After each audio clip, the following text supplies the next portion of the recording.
that will be subsequently followed by a small presentation by Ms. Neetu Vinayak on taxation. These two put together will give you full financial and some technical insight into the opportunities that are being presented to you before we all hear our Honourable Minister on the entire policy overview and the context of today's meeting, that's inauguration of soft inauguration of the ASF 27. Friends, I don't want to dwell too much on the economy, all of you know about it. Suffice to put it that it's a $2.6 trillion economy which is now going to become $5 trillion in a very short while by 2025. This is an economy which is deepening. It has a depth, it has diversity, and the macroeconomic parameters are very, very steep. The film showed about the consumption in energy going up at a very fast clip as compared to most of the other emerging economies. And as we can see out here, this is one of the outlooks which is slightly on the conservative side and looks at 129% increase in demand over next 2 decades or so, and about 185% increase in gas demand over the similar period. However, going by the rate at which economy is growing, this perhaps itself would be a very conservative estimate itself. Friends, simultaneously, our Prime Ministers has decided that we should cut down our imports by 10% by encouraging domestic production, and that's the context in which the investment in E&P sector are driven. The subtext of that is also that India is pushing towards a gas-based economy where the government wants to push the share of natural gas in the primary energy basket from 6.2% to 15%.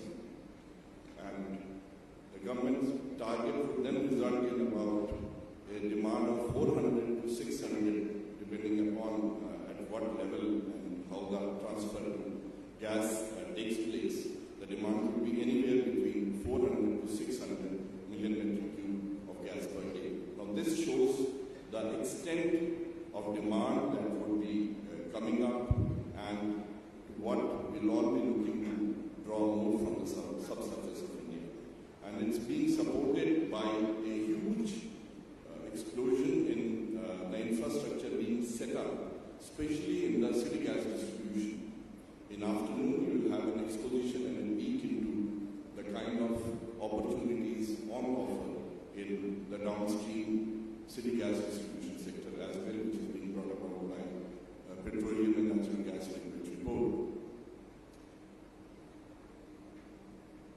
I did not dwell upon the relationship, the economic relationship between these two countries. And today we look at deepening of this relationship by further investments into the E&P sector from UAE, which is also a hub for movement of international capital. However, friends, before you look at it, we all try to look at certain risks within a particular sector. We understand there is a good economy. However, when you go out of the room and try to talk to people around, there are many myths that persist about Indian E&P sector. And I guess that is something which need to be understood up front before we even present those opportunities before you. First is, people do talk about and say that India has a poor or just so-so resource potential. Friends, nothing could be further from truth. It's today prognosticated petroleum in the subsurface of India is 330 billion barrels. Of that, if you look at the second black column, which gives about 230 billion barrels of oil and oil equivalent, which is yet to be discovered. So there is a very large potential which is lying. Add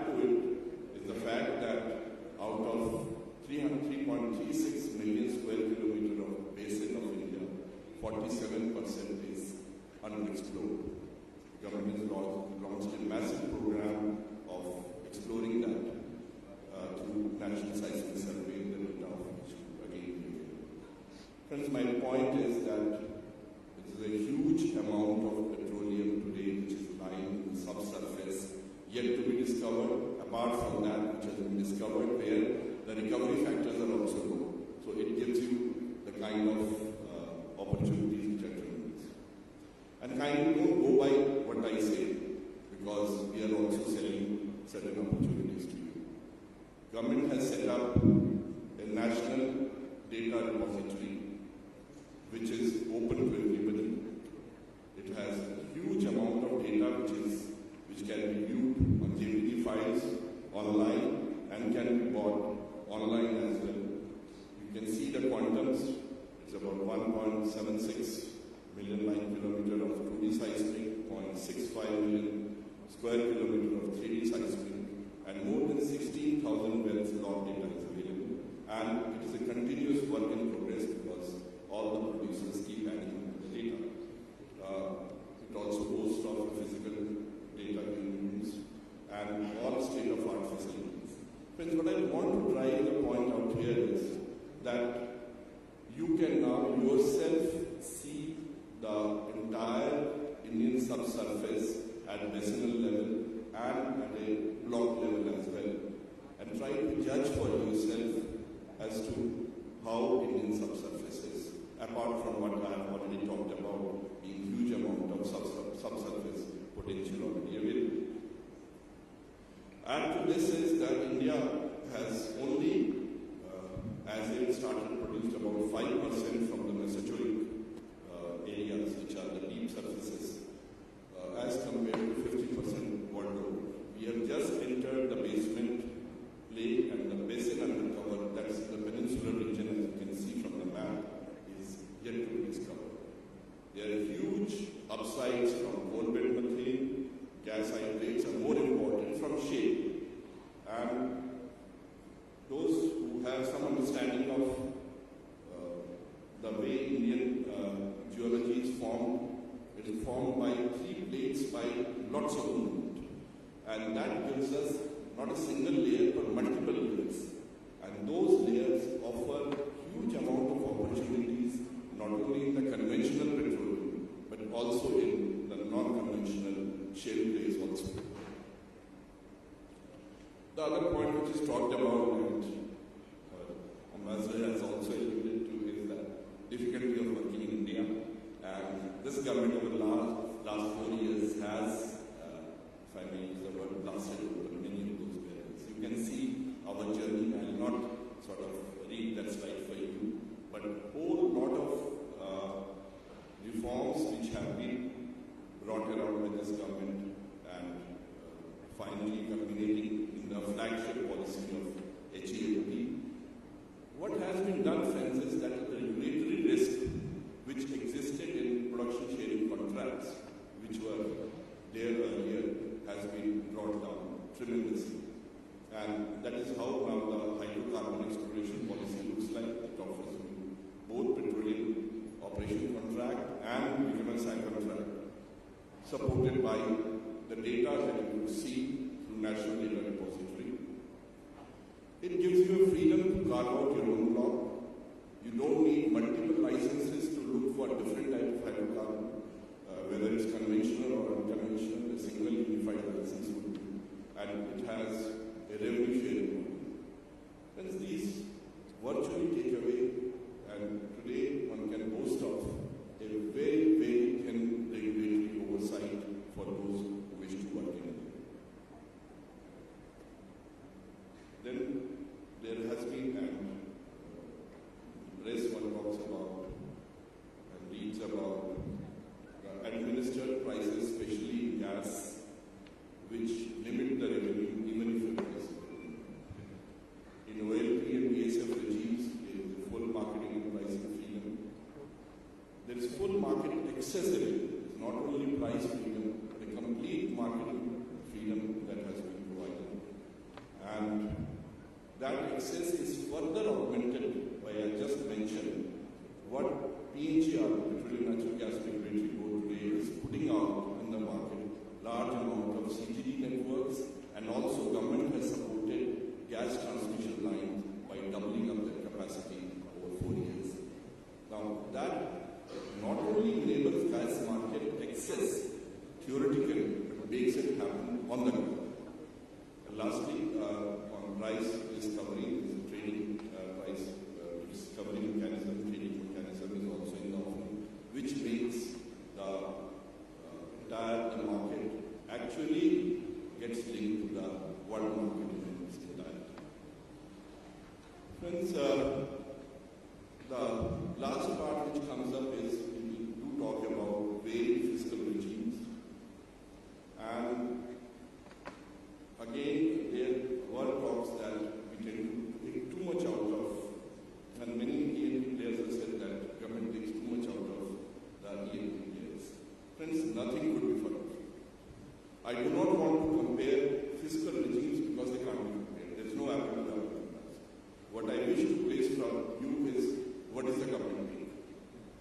I am simply giving an average for the last DSF round of government take, which was bid by ENP operators themselves, and the government take was 32%. You can look at the government take for all other countries. Even very matured fields like UK have 32%. There would be a contention that this does not include direct taxes.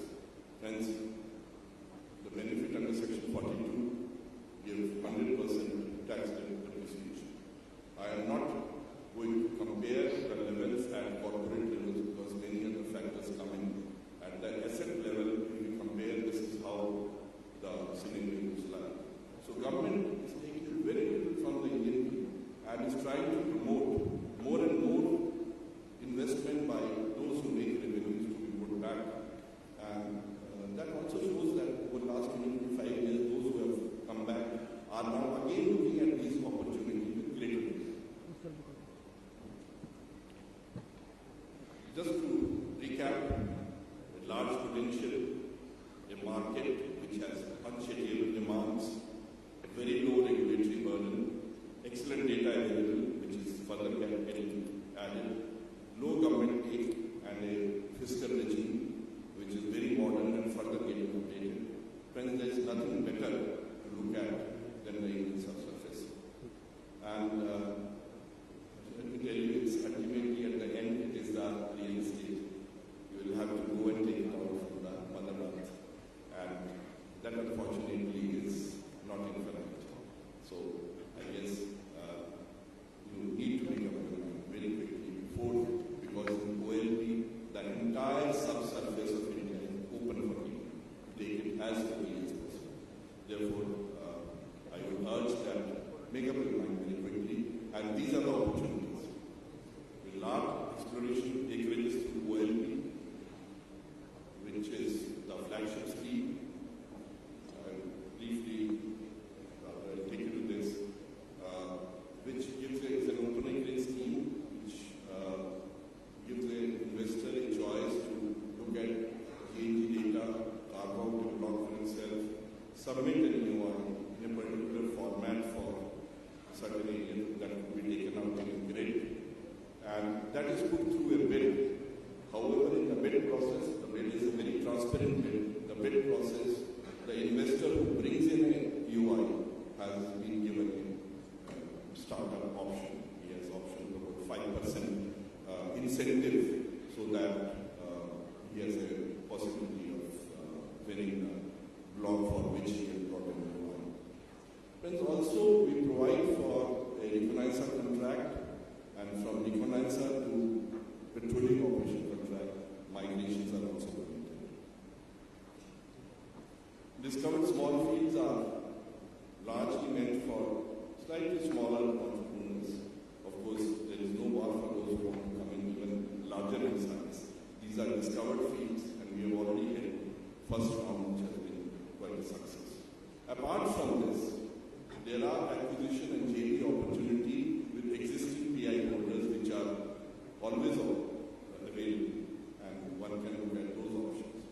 Friends, important thing, what government has brought about is not only that through reasonable technical qualification, very little technical qualification for DSF, reasonable financial qualification criteria, a revenue sharing contract which offers a very low regulatory risk. The entry is very easy. Along with that, please understand, exit is also easy. And we have has a certain amount of minimum work program requirements, and other than that, there are very little issues which really come into play. And that gives you the entire sedimentary basin of the country to look at. These are the timelines. OLP is an ongoing process, and every year on 15 November and 15 May we aggregate those, and after those UIs are aggregated, bid is put out, and bid is evaluated on the basis of revenue share and minimum work program on 50-50 basis. Of course, the originator has 5% advantage. Till so far we are like DSF round was completed in 10 months. On OLP also, we are on time. This is the success of DSF 1 and DSF 2. Honorable Minister will unveil today. Friends, if you want to reach out, these are all the URLs for, there is a separate portal for DSF and DSF 2. To understand about the policy, again, there is a separate URL, and you can see all the documents of OLP through the URL, and for bidding, there is a separate bidding portal. Data repository, you could reach out directly. And all of these are available on DGH and Government of India Ministry of Petroleum's website, through which also you can access any of these. Thanks for a very patient hearing.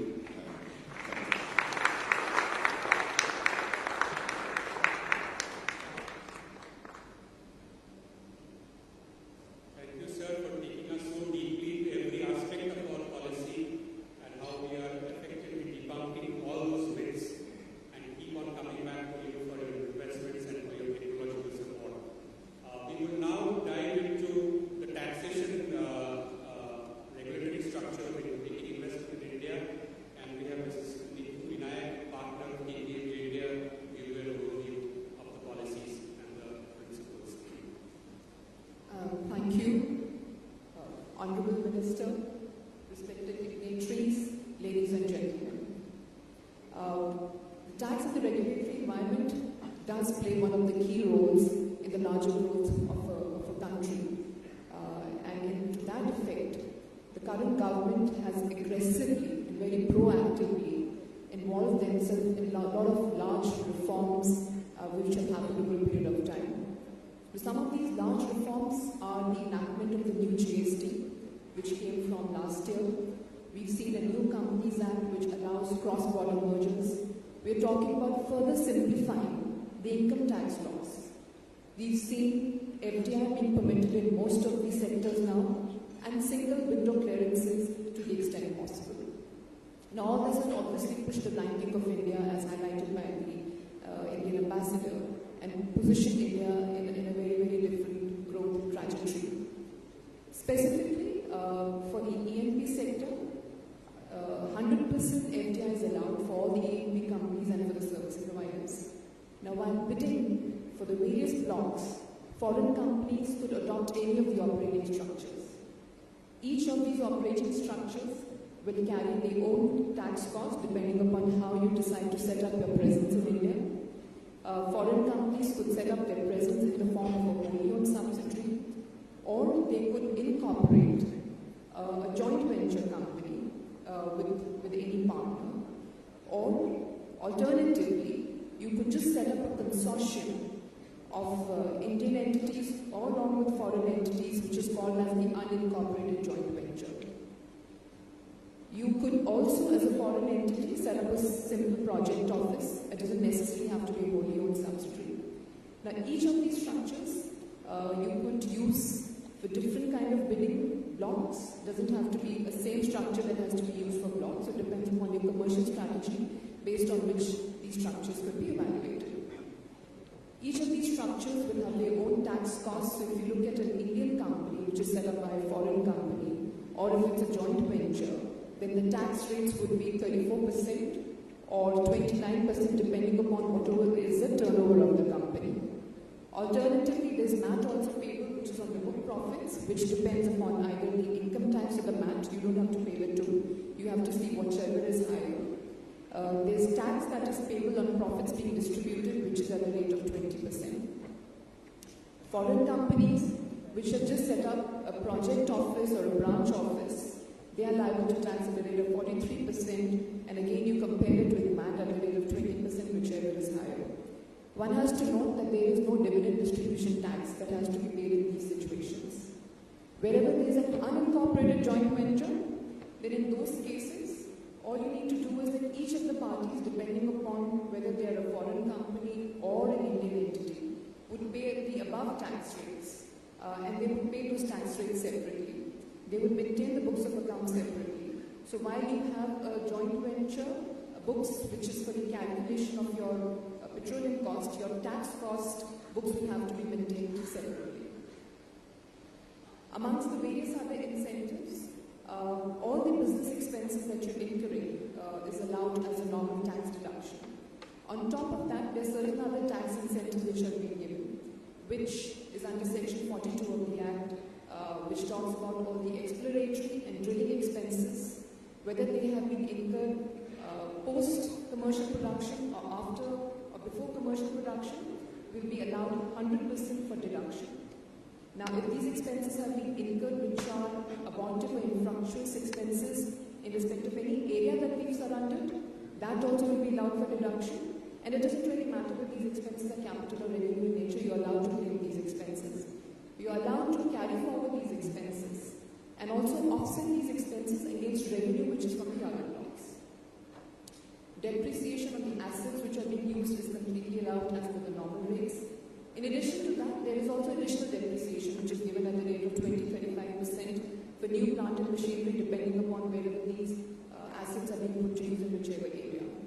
There's one-time investment allowance at the rate of 15% on the actual cost of plant and machinery. And in addition to that, there is site restoration cost, which is allowed to as deduction to the extent of 20% of your profits or whatever amount has been actually deposited in the specified bank accounts, whichever is on the lower side. Weighted deduction on technology is one of the important benefits, which is allowed to the extent of 150% on the in-house R&D facility. Now, for foreign service providers, they also have a very favorable regime where they can offer the contract revenues at the rate of 4.32% on a presumptive basis, which means that they need not maintain books of accounts.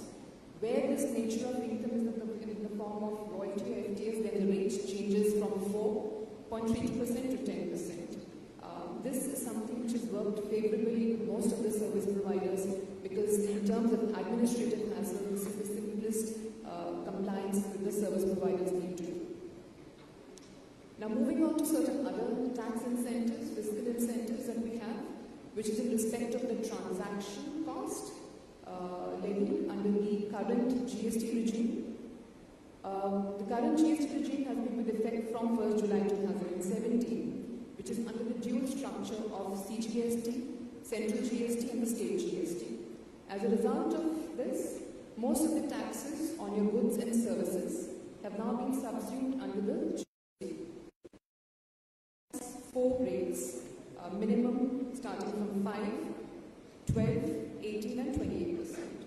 28% being the highest, 12% taxes are payable on goods and 18% taxes are payable on your services. Currently for the petroleum sector, the crude oil and the natural gas has been kept out of the sector for the time being. If one looks at the specific tax incentives which are given under GST, there is no import duty which is payable in respect of goods which are imported and which are used for the E&P activity. There's a minimum amount of IGST of 5% which is payable.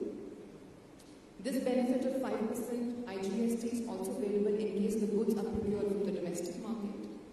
In case of any rigs which are being imported on lease by the importer, there is no 5% of IGST that is payable. And with the country's focus that the ministry has put, if there is any kind of services specifically which are pertaining to exploration, mining and drilling services, there the rates have been reduced from 18 to 12%. So this is the kind of ongoing effort that has been put in because of which these tax incentives have been added over a period of time, and this is an ongoing effort with regard down to how it can be reduced further. Thank you. I'll be around to any further questions that I require during lunch break. Thank you.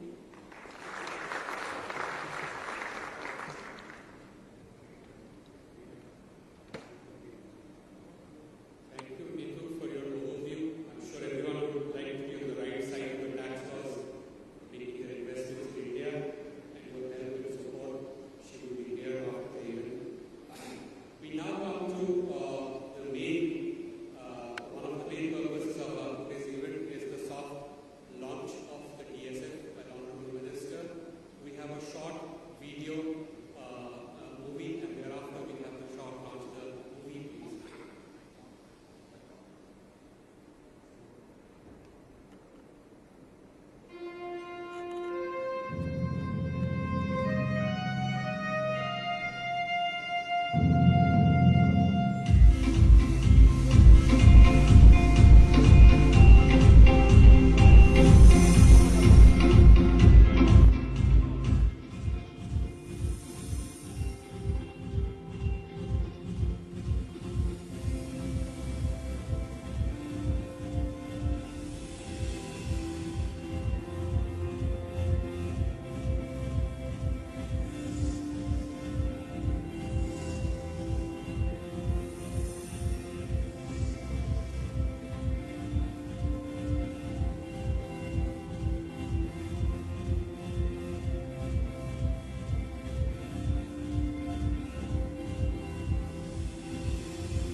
That was the movie introducing the DSF Round 2. We now have the launch of DSF Round 2 by the Honorable Minister. Kindly look to your left towards the wide screen where we would be launching the key aspects of the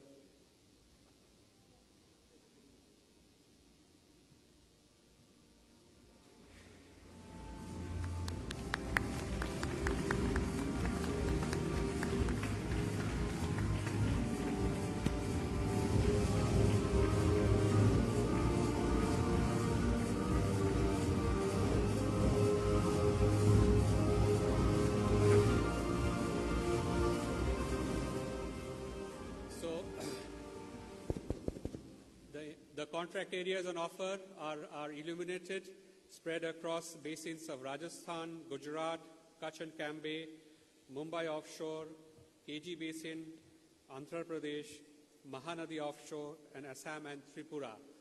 The details, as and when they would be launched, will be available through our websites.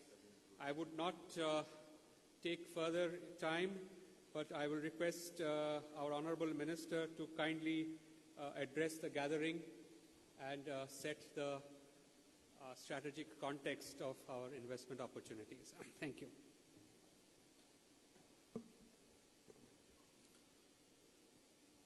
Mr. Navdeep Singh Suri, Ambassador of India to UAE, my colleague Attanu Chakravarti ji, Diwakar Mishra ji, dignitaries and my colleague from the government of UAE and India, industry captains, friends from the media, ladies and gentlemen. Namaste Dubai. It is my privilege to be here and address such an august gathering of professionals. I am thankful to all of you for taking out time to be a part of this event, where we look forward to discuss about the many bright prospects in upstream oil and gas sector in India. I would like to begin by saying a few words about the India-UAE engagements, which are going from strength to strength. Regular interactions between our two countries, right at the level of Prime Minister and His Highness Crown Prince, has given a renewed thrust to our bilateral ties. In the energy domain, specifically, it is immensely satisfying to see that both countries have successfully established a strategic partnership. Earlier this year, an Indian consortium led by ONGC Videsh signed a concession agreement to pick up 10% stake in UAE's Lower Zakum oil field. On the other hand, UAE's ADNOC has signed an agreement with an Indian Strategic Petroleum Reserve Limited to store about 6 million barrels of crude oil at India's Strategic Oil Reserve at Mangalore. I am pleased to share that only days before yesterday, Dr. Sultan Jaber, the CEO of ADNOC Group, and I jointly flagged up the first vessel carrying crude from Mangalore strategic storage. Such positive developments showcase the possibility that arise when India and Emirati entities join hands and work together, and that is the reason for this session today. Friends, India is now universally acknowledged as the fastest growing major economy in the world. A recent research study conducted by Harvard University has projected India to grow at a CAGR of 7.9% over the next 8 years. This is a testament of our government's continuous commitment to fiscal prudence and economic stability. Some of the priority initiatives such as Startup India, Skill India, Digital India, Ease of Doing Business have steered India as a global investment destination. These initiatives have given strong impulse to our economy and have facilitated in making a mark globally. Today, India is the most competitive country in South Asia as per Global Competitiveness Index and appears in the top 100 club in the Ease of Doing Business Global Ranking 2018. Economic growth and energy consumption have a very strong relation, as energy is the most critical fuel required in the growth engine of an economy. India is presently the third largest energy consumer in the world. Energy consumption in India in the past decade has increased at a compound annual growth rate of more than 5%.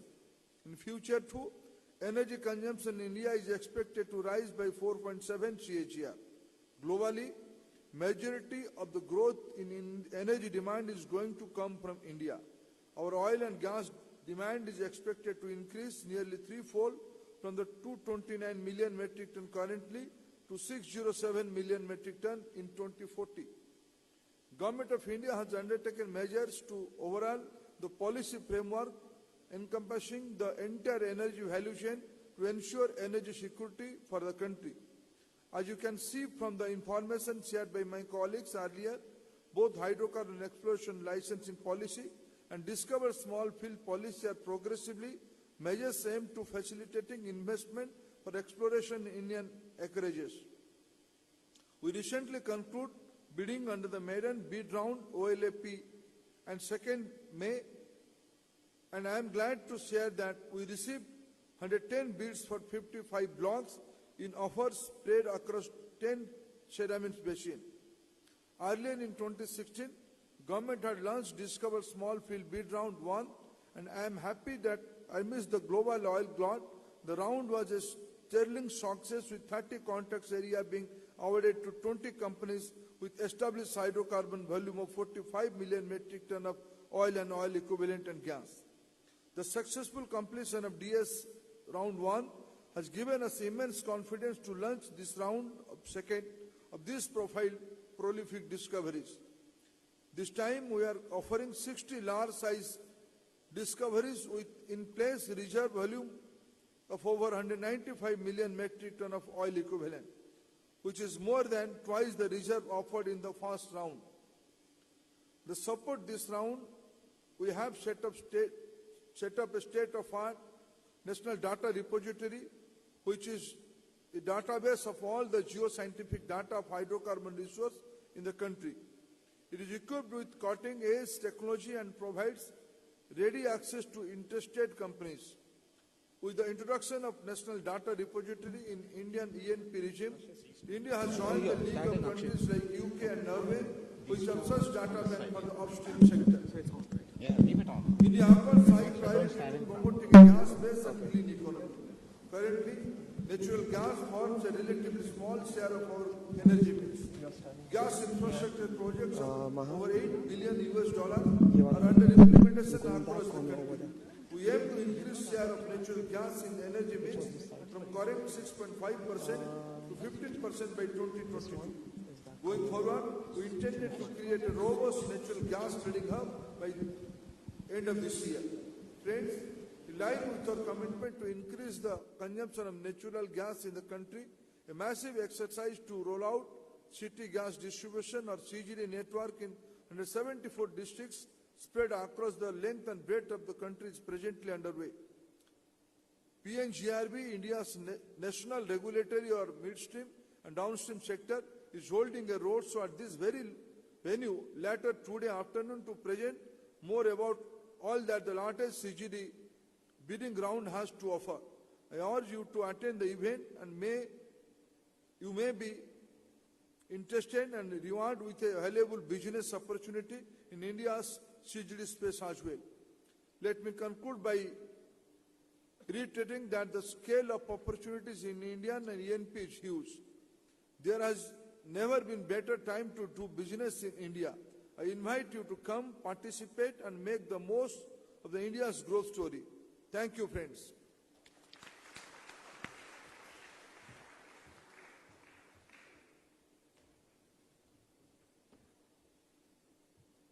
Thank you, sir, for your very inspiring speech. It is under your leadership that India has seen a massive quantum jump in regulatory reform and investments in the oil and gas sector. Obviously, sir, there are investors here with both technological as well as financial background. There may be some questions that you may want to ask the Honorable Minister. We will take a few of them. We can't take all of them due to paucity of time. Kindly scribble your questions on the sheets provided, and our volunteers will go around. Raise your hand. Our volunteers will go around and collect the questions. As we discussed, keep them very strategic in the context of what we have discussed. Any questions? Kindly, you have it written down, or you want to ask it?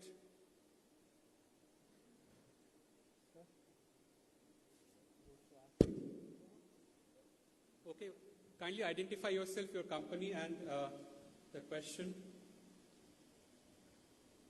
Good afternoon, Honorable Minister and other dignitaries. Ashik Subhani, that's my name.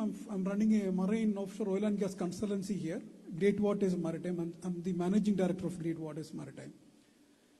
So it's extremely impressive, and it's quite good actually. We can see that there is a tremendous opportunity to invest, especially in oil and gas side in India. But while I was looking at the other economy, like the Middle East, UAE, they have a vision 2030. What they are more focusing. I mean, their economy, they wanted to come out of oil and gas. Similarly, Saudi Arabia, they also have a vision 2030, which they wanted to depend more on the other side rather than oil and gas sector. So the reason is mainly the renewable energy aspects. That's the reason. Because of that, renewable energy is there. Because of that, worldwide the focus is shifting towards renewable energy. Because of that, they feel that they have to focus in that respect, and they have to depend more on other economy side. So I just like to know what's the government views on the renewable energy side. I can see that there is tremendous opportunity to invest in oil and gas side, which is pretty clear because our nation is, its population requirement is there. But at the same time, like to know the government views on the renewable energy side. Thank you so much.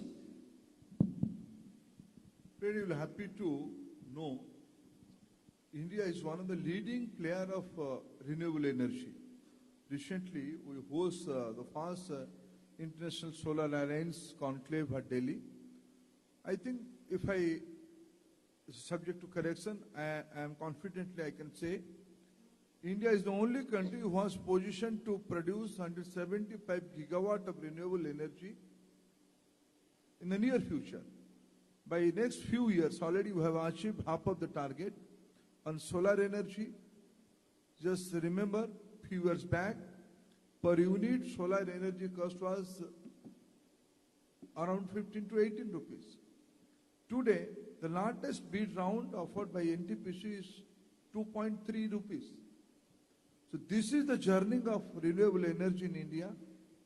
Not only solar, being in charge of hydrocarbon sector, oil and gas. If I cite another example, the way oil price is increasing, we are preparing ourselves. How do we convert the biomass of our need? All our government companies, PSU companies, are investing around $2 billion of US dollar worth of investment on the second generation ethanol plant. We are heavily investing on the bio-CNG. We are moving, some of our companies are investing on wind energy. So India is a leading player today on renewable energy. As I said, on the absolute energy consumption, today India is number 3. By next few years, we will be we may be the number 1 energy consumer of the world. Our per capita energy consumption is very modest, very low. Knowing this scope, India is not only depend on as India is not blessed very much for the hydrocarbon energy. Knowing that, India want to prepare its energy basket with a mixed source, diverse source. So we are very much on the job of developing a robust renewable energy sector in India.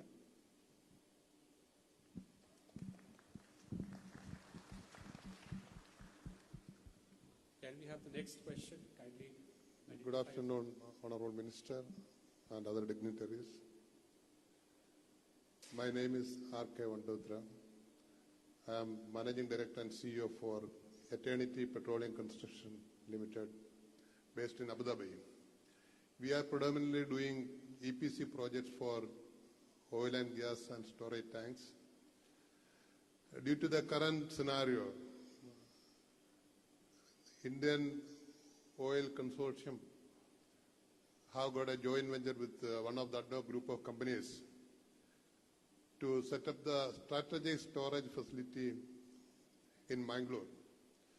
So it is indeed fetch a lot of opportunity for companies like us. For us, we are a pre-qualified company as far as concerned all ADNO Group, as well as Saudi Aramco and rest of the oil companies in the Middle East. So means we are deemed as pre-qualified for any of the countries because most of the countries following only American and British standard. So we do have the qualification for both these standards. We would like to know, this strategic storage facility is being built up only in Mangalore, or India is having a strategy of setting it up in different part of other states? I would like to know about this, whereby we can also seriously think about setting up our operation in Indian parts. Thank you very much. Bye. Thank you, friend. Bangalore is not the only strategic storage facility we have. We have a storage facility at other southern state, Andhra Pradesh, in Visakhapatnam. Already we have filled up that storage by our own investment. In Mangalore, there are 2 storage facilities, one at Udupi, one at Mangalore. In addition to that, this is the storage facility phase 1. In phase 2, we are developing 2 additional facilities, one at Mangalore again, another at Chandikhol in the Odisha. So gradually we are increasing our storage capacity. You are most welcome. I'll be more than happy if we'll invest in the ENP sector also. In fact, I was fortunate enough to be a part of this Vibrant Gujarat way back 7 years. That time we had a forum with Modi ji like this. He was the CM for Gujarat. Then I made a kind of a proposal to him. We had to identify the core strength of India and the core strength of our neighboring countries like Gulf, because the core strength of India is human resource and technical know-how people, plus the core strength of the Gulf countries, oil and gas. If we can make a strategy in merging this together, it can really make wonders. On the following day itself, I got a call from his secretary that time, Sri Kailas Nath. I think he is still there. Then he asked me, okay, Modi ji wants to meet you. Then we went and had a detailed discussion about this thing. Then he said, this is a very good strategy. Definitely we can do. But being a state head, my limitations are very limited. But now he became the Prime Minister of India. Definitely he will make this kind of wonders. For example, now India became 10% stakeholder for this one of the ADNOC group of companies. It could have been made even 10 or 20 years ago. If that were happened, India would have become the one of the superpowers in the world by this time onwards. Now, definitely, we can expect something will happen shortly, which will make our country one of the superpowers. Let us wait for that. Thank you very much. Have a great day. Bye-bye. The next question, investments in the upstream sector, any questions? Good afternoon, sir, Honorable Minister and everybody. Sir, myself Deepak Dubey, I'm from India. I'm the head of the projects and the managing director of Carlton Industrial Engineers. Sir, we are one of the EPC contractor of ONGC, an oil and gas company.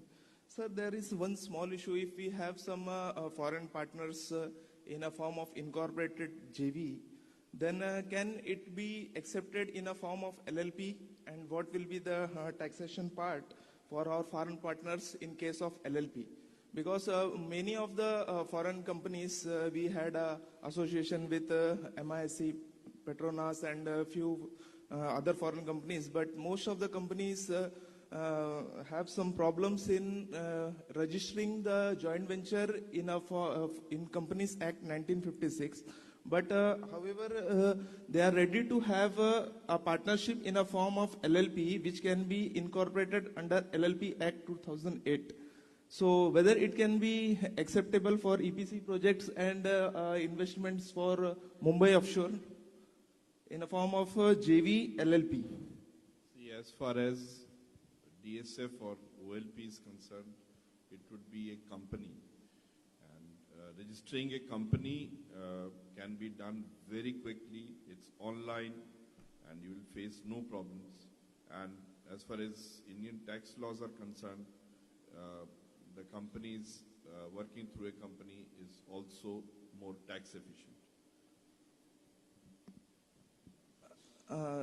Sir, only a problem if we want to form a JV who don't have... Subsequent details we can discuss separately. We have a tax consultant with us. We could discuss that with tax. Thank you.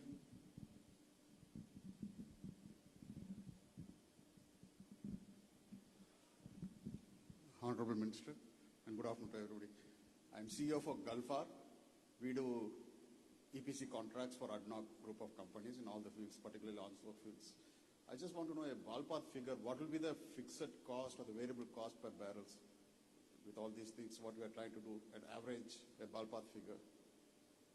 Or at what cost it will be economical for India to produce and use it? Just a ballpark figure, I'm not very... Cost A is a function of how efficiently you work. Right. I can give you onshore. People are lifting costs are between $6 to $12 as for crude.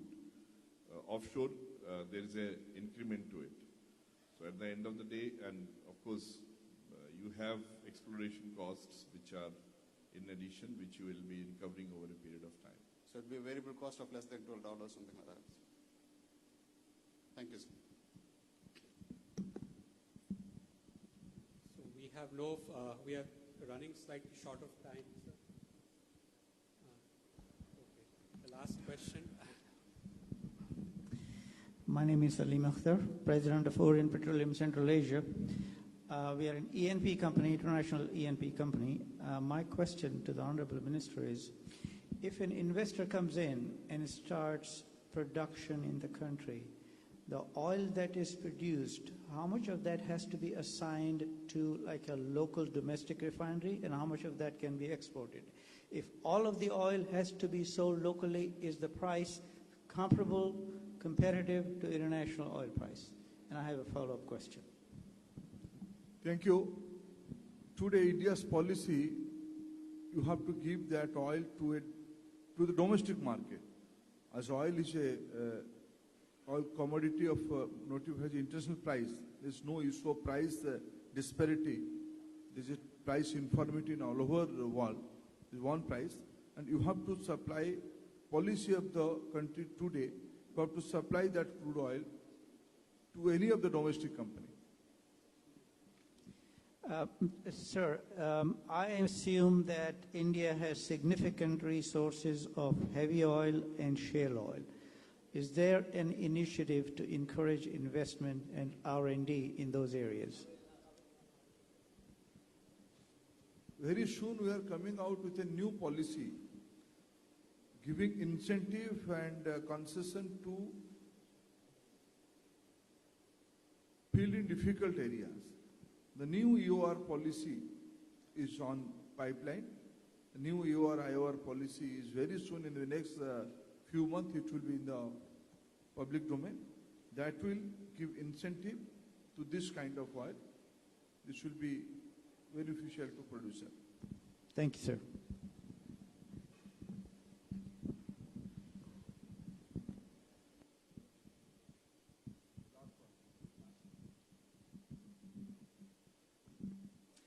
Hello.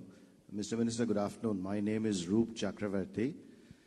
I work for an upstream service provider which is currently operating in India, in pretty much across the country, from the east to the west to the south.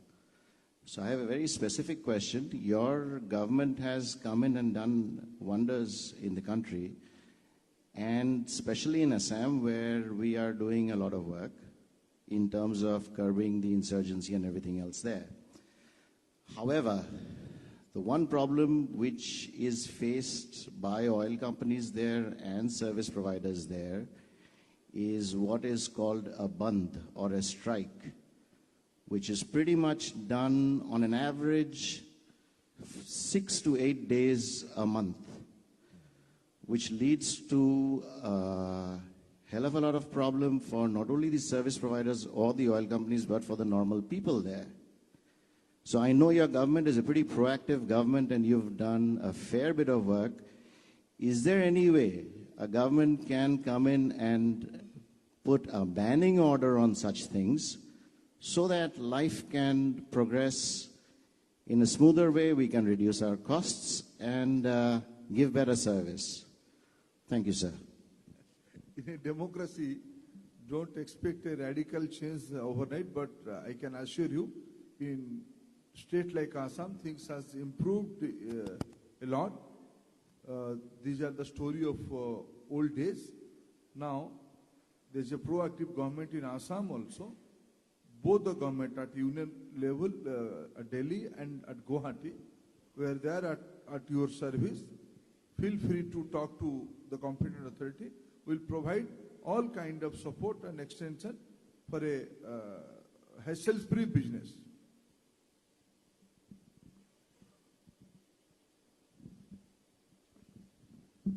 This brings to an end the first. One last question. Good afternoon, sir. Thank you very much for taking the leadership of the oil and gas industry, and I'm being proud to be part of your own state in Odisha. My name is Amulya Mahapatra from Foresight. I'm the Vice President. Like you mentioned, India is the third largest consumer of energy after US and China. But there's a lot of gap in the skill set in this oil and gas industry. America has developed a lot. China is catching up. India, what is your strategy and vision for that to achieve this skill gap? Thank you. I am also in charge of Ministry of Skill Development and Entrepreneurship. I can happily share some information with you during the lunch period. There are a lot of things done by Hydrocarbon Sector Skill Council. One state-of-art institution is coming up. Two institutions, I can say, in your native state. one skill development institute, investing around 500 crore rupees with a 50 acre of land, which our center of excellence is emerging, related to all the skill sets of energy and specifically hydrocarbon. And another one, the prestigious Indian Institute of Chemical Technology, ICT, is opening a branch at Bhubaneswar with collaboration of Indian Oil Corporation. So, to catch the opportunity in petrochemical, chemical, and the niche area of hydrocarbon, there are more than 10 institutes in the different part of country, piloted by one of the government oil company. In Visakhapatnam, it is SPCL. In Kochi, it is BPCL. In Rajkot, it is ONGC. In Madhya Pradesh, it is GAIL. In Guwahati, it is Oil India. So in that way, we are organizing specific skill sets in the different part of country, and I can give you more detail during lunch.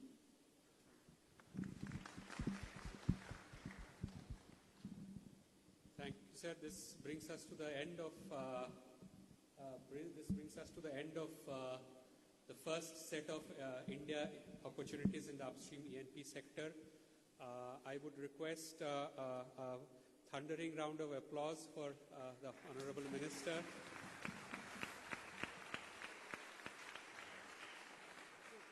And again for the Indian dignitaries who have come here. And with that, we would start the networking lunch, where we would request your participation. Kindly remain seated, and the lunch would be served at your respective tables.